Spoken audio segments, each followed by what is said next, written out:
इस एपिसोड 7 में मैं चाहता हूं कि चलो मातृ दिवस की बात की जाए।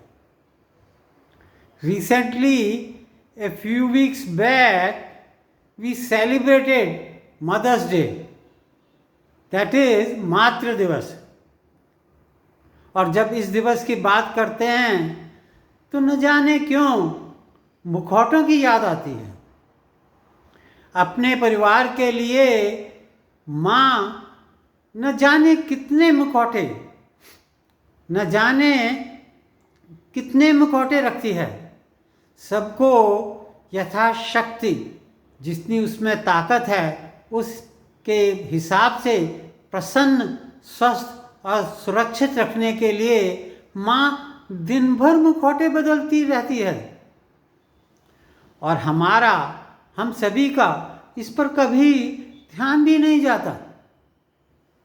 हम कितनी ही अपनी गलतियों का ठीकरा उस पर फोड़ देते हैं, पर माँ हर दूसरे ही क्षण बिना किसी ठोस प्रतिकार के, बिना किसी विरोध के परिवार के लिए फिर से जुट जाती है, तत्पर हो जाती है। अपने हृदय की, मन की सब पीड़ा छुपा जाती है। और कैसे छुपाती है? बस एक मुखौटा ओढ़ लेती है। और उन्हीं मुखौटों की छाँव में, उन्हीं मुखौटों को पहचानते हुए उसकी छाँव में मैंने कभी कहा था माँ के लिए, माँ को तेरी हर माथे की शिकन, माँ को तेरे माथे की हर शिकन तुझसे पहले पता है। तेरे माथे की हर शिकन माँ को तुझसे पहले पता है। तुझे तुझसे अधिक कोई जाने, तुझे तुझसे अधिक कोई जाने तो माँ है। हर माँ में ये अनेकों गुण भरमार से भरे रहते हैं। अगर माँ के गुणों को कोई समझना चाहे या कोई माँ का प्रतिरूप बनाना चाहे तो कैसे समझे? अगर माँ को हृदय से समझना चाहे या फिर परोक्ष एवं प्रत्यक्ष रूप में समझना चाहे तो बहुत ही कठिन है। मैंने भी ये कोशिश की थी और उसके कुछ गुणों को अपनी एक कविता में डालने का प्रयास भी किया था। तो एक कविता प्रस्तुत है माँ के लिए। निश्चल प्यार, माँ तो निश्चल प्यार का प्रतीक है। निश्चल प्यार, निष्कपट दुलार, कैसी और कितनी मनुहार, कभी कभी दुत्कार। मेरे सिर पर हाथ, रोज नया नया आशीर्वाद, तेरे चरण मेरा आत्मविश्वास, तेरे करम मेरे संस्कारों का आभास, तेरे नयन ममता की परिभाषा, तेरे बोल मीठे वचनों की भाषा। माँ तेरा स्वरूप मानो दुर्गा माँ का 10वां रूप। कोई समझेगा तो नहीं, बट हम सब, but we always, everywhere, all the time we miss you माँ। मैंने जब अपनी कविता, अपनी ही लिखी हुई कविता दोबारा पढ़ी तो मुझे लगा ये तो अधूरी कविता है। इसमें माँ के गुणों का जो बखान किया है वो एकदम अधूरा है। तो मैंने एक और कविता लिख डाली, प्रस्तुत है आपके लिए। आँखों में ममता, हाथों में क्षमता। माँ की आँखों में बहुत ममता होती है अपनी संतान के लिए और उसके लिए वो कुछ भी करने के लिए तैयार है।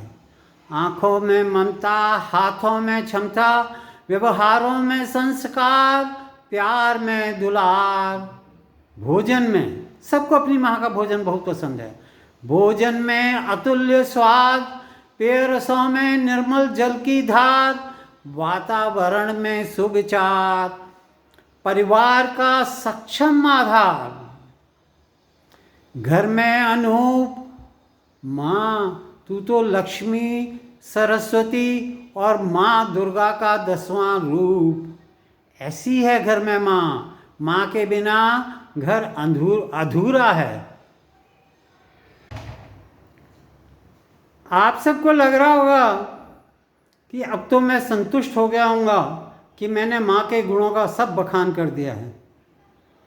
पर जब मैंने माँ को टटोला, जब मैंने माँ के गुणों को टटोला, तो मुझे लगा अरे अभी तो बहुत सारे गुण बाकी हैं। तो कविताओं का सिलसिला मैंने रोका नहीं, मैंने एक और कविता लिख दी। तो उन कविताओं में उन गुणों को प्रस्तुत किया गया है, उस कविता में उन गुणों को प्रस्तुत किया गया है जो मैंने पहली 2 कविताओं में लिखे ही नहीं। तो प्रस्तुत है, भावनाओं के सहरा में जब मन विचलित हो पुकारे, भावनाओं के सहरा में जब मन विचलित हो पुकारे, विषम परिस्थितियों में खुद को, विषम परिस्थितियों में खुद को पाए नदी के किनारे, आ खड़ी होती है माँ, आ खड़ी होती है माँ, मालूम नहीं कैसे साथ तुम्हारे, आ खड़ी होती है माँ, मालूम नहीं कैसे साथ तुम्हारे, छू लो जब चाहो जहाँ चाहो उन मीठी यादों के सहारे। माँ को अक्सर हम टेकन फॉर ग्रांटेड लेते हैं, हर प्रकार का हक जताते हैं माँ पर वही एटीट्यूड हमें माँ के जाने के बाद बहुत सताता है। माँ के आंचल की खुशबू का एहसास, माँ के आंचल की खुशबू का एहसास, मैं अकेला होता हूँ तो क्यों उभर आता है। माँ के आंचल की खुशबू का एहसास, मैं अकेला होता हूँ क्यों उभर आता है।